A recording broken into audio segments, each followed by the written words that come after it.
como siempre, a todas y a todos por haber acudido a esta llamada de la Federación de Enseñanza de Comisiones Obreras de Castilla y León. Una vez más, os lo agradecemos y también, bueno, antes de empezar, sí que quiero presentar a los compañeros que tengo a mi lado.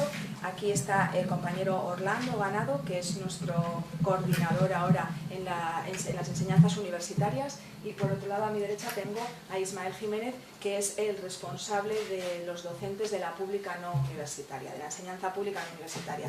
Yo soy Elena Fernández, secretaria general de la Federación de Enseñanza de Comisiones Obreras de Castilla y León. El motivo de la convocatoria de esta rueda de prensa es doble. Por un lado, queremos hablaros de la LOMCE y de su futura implantación para el curso 2015-16, y por otro lado, queremos hablaros también de la reforma encubierta del sistema universitario español y también dentro, como no, el de nuestra comunidad, que está llevando a cabo el gobierno del PP de una manera absolutamente ladina, quisiera decir. Hemos presentado esta mañana una carta al consejero de Educación desde la Federación de Enseñanza solicitándole la paralización y el aplazamiento de la implantación de la LOMCE para el curso 2015-16 en nuestra comunidad autónoma. En la misma carta también le animamos al consejero a que solicite esta misma paralización y aplazamiento al Ministerio de Educación, Cultura y Deporte, como lo están haciendo otras comunidades autónomas, tales como Andalucía, Asturias, Cataluña o Canarias, que ven serios peligros en la implantación precipitada y a contrarreloj de una norma educativa que, como todos bien sabéis, ha sido implantada sin ningún tipo de consenso y participación de la comunidad educativa. Y además una ley que no solo deficitaria por los recortes que consolida, sino también porque abandona la idea de una educación integral, eliminando determinados aprendizajes estratégicos para ello. Creemos que, una vez más, el gobierno del PP, a través de su herramienta básica y fundamental, que es el Real Decreto, vuelve a imponer sus criterios y sus ideas. Esta vez, en periodo vacacional, en Navidades, ha aprobado el Real Decreto 1105 de 2014, donde impone, una vez más, el currículum básico de la ESO y del bachillerato. Un currículum que conculca, a través de esa imposición de un Real Decreto, las garantías propias del Estado de Derecho en el que nos encontramos. ¿Y por qué? Porque afecta directamente a las condiciones laborales del profesorado, en cuanto a jornada laboral, especialidad, obligatoriedad o supresión de determinadas materias. Esta situación le obligaría, o le hubiera obligado, a negociar este currículum de la ESO y del bachillerato con los representantes de los trabajadores y no simplemente a informar como ha hecho. Un ejemplo práctico de cómo afecta a las condiciones laborales lo podemos tener, os lo podemos dar, por ejemplo, imaginaros, en el currículum de primero de bachillerato desaparece la asignatura de las ciencias del mundo contemporáneo, una asignatura que tenía 2 horas a la semana. Si contamos los grupos que hay de bachillerato, en el Estado son unos 13.000 grupos. Aquí en Castilla y León podemos hablar de unos 530, 540 grupos de primero de bachillerato, y multiplicamos por 2 horas todos esos grupos, nos sale un número de horas que van a desaparecer del currículum, con la consiguiente desaparición del profesorado que las imparte. Imaginaros en este ejemplo que os estoy poniendo de las ciencias del mundo contemporáneo. En Castilla y León, si suponemos que hay más o menos 530 grupos de primero de bachillerato, por 2 horas cada grupo que da de esta materia, son 1.066 horas. Si la dividimos en 20 horas, que son las que da un profesor lectivas, serían 54 profesores que en ese momento se quedarían sin ninguna hora y se quedarían fuera del sistema educativo. Lo mismo podríamos hacer con primero de la ESO y segundo con las asignaturas de dibujo, tecnología o música. 3 horas que también desaparecen ahora mismo, estas asignaturas, del currículum básico, y entonces pues no sabemos qué puede ocurrir con ese profesorado. Pero Comisiones Obreras solicita la paralización de la implantación de la LOMCE no solamente por faltas de garantías jurídicas, sino también porque una cuestión tan relevante para el futuro del sistema educativo de nuestra comunidad autónoma no puede abordarse como pretende ahora la Consejería de Educación, pues claro, abogada por las prisas que le impone el propio Ministerio, a contrarreloj y sobre todo, como todos sabemos, con las prisas de las urgencias electorales que tienen todas las comunidades autónomas. Estamos a finales de enero y a partir de abril todos somos conscientes de que no va a haber ninguna posibilidad de negociación, ninguna posibilidad de diálogo, porque ya entramos de lleno en las elecciones municipales y autonómicas. A continuación, mi compañero Ismael os va a explicar todo lo que supone la implantación que se quiere hacer en este curso escolar y, como os estábamos explicando, con las prisas y sin tiempo es prácticamente, vamos, imposible. De ahí nuestra solicitud de paralización. Bueno. Vamos a ver, desde Comisiones entendemos que la implantación de la LOMCE, sobre todo en el año que nos ocupa, que es secundaria, va a suponer un caos profundo y general de la enseñanza. Por un lado, la LOMCE es la peor ley educativa de la democracia española. Se ha hecho a espaldas del profesorado y ahora se pretende implantar en unas condiciones en las que no hay dinero, no hay tiempo, no se cuenta con el apoyo del profesorado, de los equipos directivos ni de los padres. La implantación que se tiene que hacer el próximo año afectaría a segundo, a cuarto y a sexto de primaria, al segundo curso de formación profesional básica, a primero, a tercero de la ESO y a primero de bachillerato, además de las modificaciones que se producen dentro de los ciclos de formación de grado medio. ¿Cuál es el proceso? ¿Qué es lo que va a suponer? El 3 de enero se aprueba el Real Decreto de currículo básico de la ESO y el bachillerato. A partir de aquí tienen que hacerse los decretos autonómicos. Entonces las administraciones y los centros tienen que hacer lo siguiente: se tienen que regular y programar la oferta educativa. Los centros deben elaborar sus programaciones didácticas. Tienen que establecer las medidas específicas para la atención a la tutoría, a la orientación educativa, la regulación de las medidas específicas para el alumnado con dificultades específicas del aprendizaje, el alumnado de integración, el alumnado de capacidad intelectual alta, alumnado con discapacidad. Se debe establecer normativa para cómo van a cursar el alumnado el próximo curso. Se deben desarrollar los programas de mejora del aprendizaje, lo que sustituye a lo que actualmente se conoce como diversificado. Tienen que desarrollar la evaluación y la promoción. Y todo esto que hemos dicho se tiene que desarrollar y tiene que pasar por mesa sectorial. Tiene que pasar por el Consejo Escolar, pero dentro del Consejo Escolar primero tiene que pasar por las subcomisiones que tiene para que luego se apruebe en el Pleno del Consejo Escolar. Tiene que seguir luego el trámite parlamentario para luego su posterior finalización en la publicación del BOCIL. Todo esto tiene sus plazos, es decir, no es de un día para otro. Y todo lo quieren tener hecho antes de las elecciones autonómicas y municipales que van a ser en mayo. Es decir, se aprueba en mayo currículum, a espaldas, como ha dicho mi compañera, sin negociación, sin nada, y ya en mayo lo quieren tener todo absolutamente. Nosotros entendemos que no se puede hacer de forma ni urgente ni precipitada, y por los motivos que ha dicho antes mi compañera, la Federación de Esas Comisiones Obreras pide la paralización. Por otro lado, la Consejería de Educación, ya en la implantación del año pasado de primaria, repitieron hasta la saciedad que la LOE les había dado buenos resultados académicos. Estamos dentro del informe PISA en los puestos más altos de España, es en gran medida por la LOE. Si esta ley nos ha dado buenos resultados y nos ha manifestado que quieren hacer los cambios mínimos para que sigan en esta buena línea, desde aquí nosotros entendemos que lo suyo sería el cambio mínimo es cero, es decir, que no se implante. Por otro lado, va a haber otro tipo de caos dentro de la enseñanza. A fecha de hoy, los opositores que tienen que hacer oposiciones en secundaria en junio no saben sobre qué ley se van a examinar. Si van a examinarse, si les va a hacer el examen de la unidad y la programa didáctica de la LOMCE o si le va a hacer de la LOE.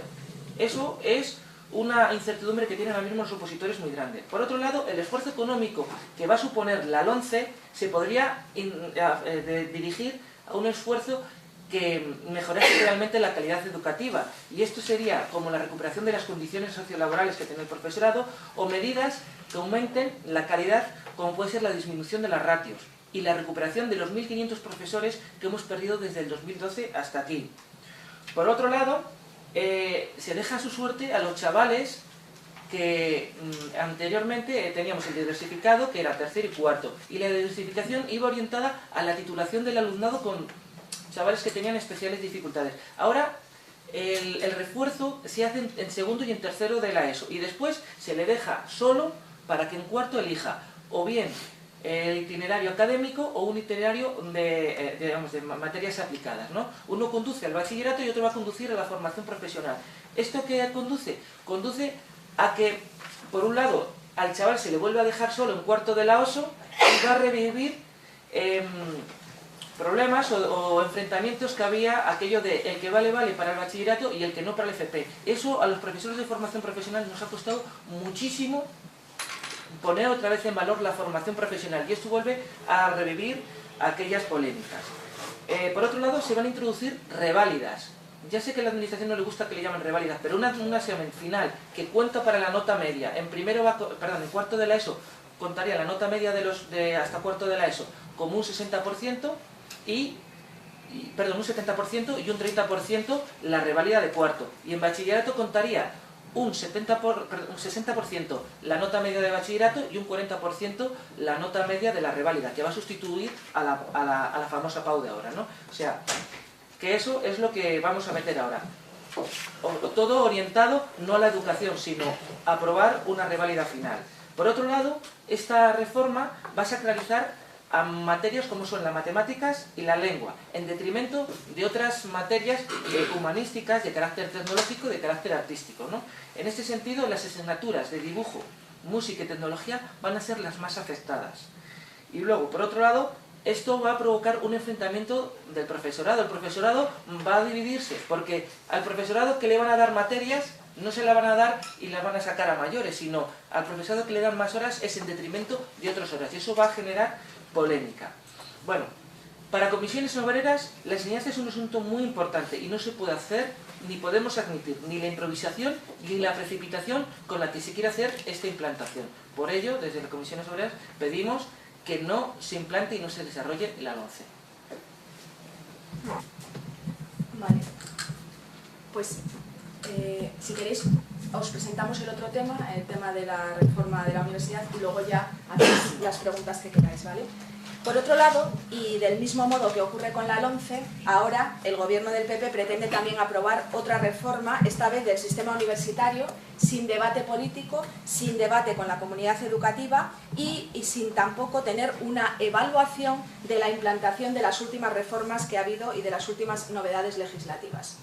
Ya en 2012, y también vía del Real Decreto, como decíamos, el arma favorita del gobierno del PP, se impusieron modificaciones en la Ley Orgánica de la Universidad, en la LOU, que aumentó, por un lado, los precios de las matrículas, estableció una nueva regulación de la dedicación docente del profesorado, incorporó también reglas que limitaban la financiación de las universidades en las comunidades autónomas y, además, también continuó la reforma exigiendo más requisitos a los alumnos para acceder a becas y ayudas de estudio que a lo largo de las últimas leyes presupuestarias se han ido reduciendo de una manera totalmente considerable. Estas leyes presupuestarias también han reducido 1.500 millones de euros la inversión en la universidad, en el sistema universitario español desde el año 2010 al 2014, con lo que conlleva de la reducción de más de 8.000 puestos de trabajo en la universidad. Una vez más, un ERE encubierto de una manera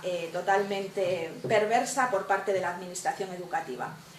También, como aplicación de la LOMCE, se modifica el acceso a la universidad, lo que os comentaba mi compañero de las nuevas reválidas que tendrán que hacer los alumnos para poder acceder a la universidad. Ahora mismo, el Gobierno, como os decía, y a través de 3 reales decretos, plantea aprobar y modificar 3 cuestiones fundamentales en el sistema universitario. Por un lado, la ordenación de las enseñanzas universitarias. Por otro lado, la creación de centros y de universidades. Y por otro lado, el sistema de acreditación del profesorado universitario funcionario, fundamentalmente para el acceso a la función docente e investigadora. El objetivo que viene persiguiendo el Gobierno desde el año 2012 y con estas nuevas reformas que va a hacer a través de los reales decretos no es otro que convertir las universidades públicas en empresas de servicios educativos y una reconversión del sector universitario público también que beneficiará a las universidades privadas que apuestan por los posgrados como su principal ámbito de actividad. A continuación, mi compañero Orlando os va a explicar cuáles son las reformas que se pretenden de una manera más exhaustiva y lo que supondrá en nuestra comunidad autónoma. Hola, buenos días a todos. El Gobierno está preparando un paquete de medidas legislativas a aprobar en los próximos días o semanas, y esta es la razón de que vengamos aquí a exponer en qué consisten estos reales decretos que están pendientes de aprobación. El más inminente para aprobar parece ser que va a ser uno que regula la ordenación de enseñanzas universitarias y las enseñanzas de doctorado. Este decreto ley lo que va a facilitar, lo que va a exponer o a poner en la mesa es la posibilidad de que las universidades oferten grados de 3 años y máster de 2, dejándolo como opcional. Las universidades pueden optar por hacer grados de 3, de 4, máster de 1, máster de 2, con lo cual primero va a introducir mucha confusión en el sistema, porque titulaciones similares pueden tener distinta duración. Por otra parte, va a haber, si al final se tiende al objetivo, en principio parece ser que sea el itinerario educativo de 3+2, va a encarecer el sistema. Estamos cambiando un curso de grado por un curso de máster que es más claro. Entonces, eso va a hacer que la administración necesite financiar menos el sistema porque los alumnos van a pagar más.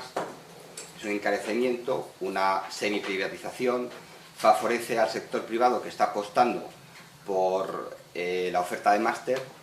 Hay en comunidades todavía que se nota más que en la nuestra. Con todas las reformas legislativas que ha habido, se ha notado un trasvase de alumnos del sistema público al sistema privado. En Castilla y León también. En algunas comunidades más todavía. Esto lo que aumenta es esa tendencia. Cada vez los máster privados se parecen más en precio a los públicos y la gente se va a repartir. Al final, en el sistema público va a haber menos financiación, pero también menos empleo, menos igualdad de oportunidades. Otro proyecto que está pendiente es la creación de universidades. Un proyecto que cambia los requisitos para formar nuevas universidades. En el contexto económico que estamos, ¿cuántas universidades públicas se prevén crear? Ninguna. Está claro que es una ley pensada para crear universidades privadas. ¿Qué diferencias hay con respecto a la legislación anterior? Pues es una legislación que facilita la creación de universidades, menos requisitos de espacios, o suprime los requisitos de espacios, de personal de apoyo, con lo cual lo que se está es legislando para que haya más oferta privada. Otra medida que reduce la oferta pública por sus consecuencias, que hemos mencionado antes.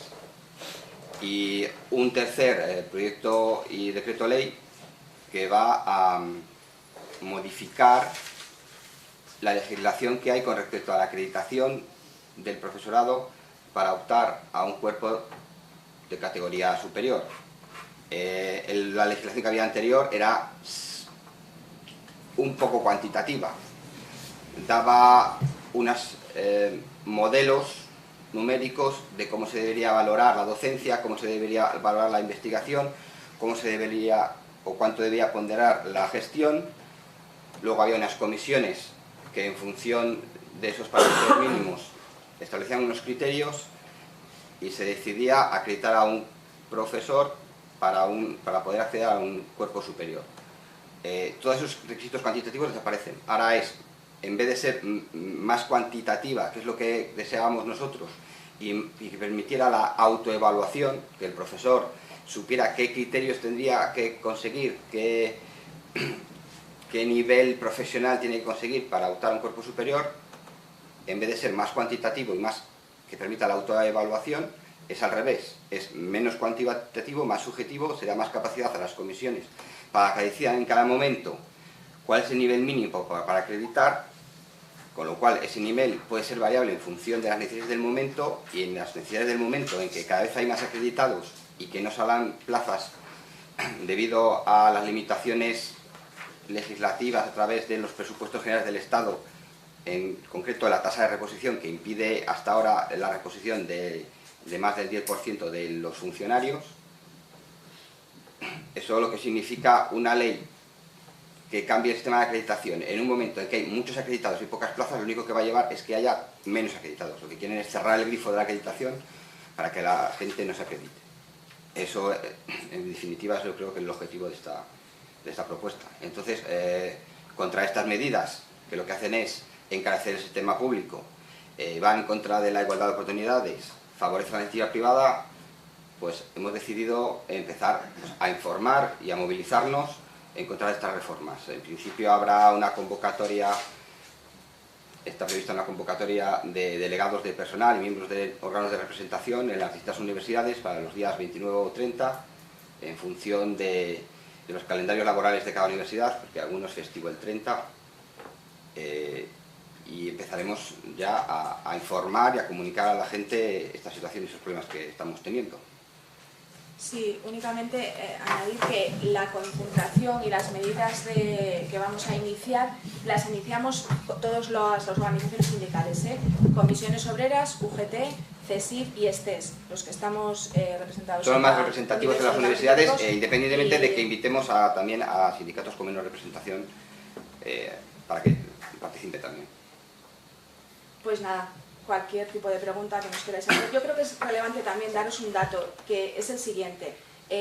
Todas estas medidas legislativas que están llevándose a cabo en el sistema educativo, es relevante decir que se hacen y se llevan a cabo, primero, a espaldas de la comunidad educativa, sin preguntar. Cuando se preguntan, rechazando la comunidad educativa esas medidas, pero luego además también a espaldas de los informes que los propios consejos escolares o los propios consejos de Estado, el propio Consejo de Estado o sociales le dice al gobierno.